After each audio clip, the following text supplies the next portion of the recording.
ცოდი ისაა რომ არ ვიცი რას გაუსწორო, მაგრამ პირველი ტყვიდან გამომდინარე აჰა, სულ ავასწინე. დაბლა გავარდყი. აჰა.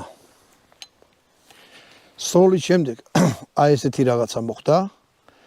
ლულა ნახეთ როგორ არის დაჭრილი. ეხლა რო თქო რომ ჩვეულებრივი არ ხდა შედარებით არ იქა და კომპენსირება გააკეთა მეთქი ალბათ რაღაცა აზრი აქვს ამას. რამ ჩემ შემთხვევაში ვერაფერი ისეთი ვერ ვიზენი.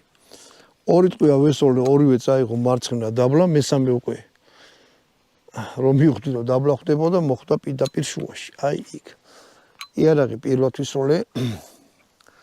ძირითადში, კაი შტაბეჭდილება დატოვა თვითონ იარაღმა. აი ესო სტაფილოსფერიკოს უფრო კაი იქნებოდა, რომ დაინახოთ ხოლმე რა ლურჯი რატო აქვს, ჩემთვის გაუგებარი დარჩა.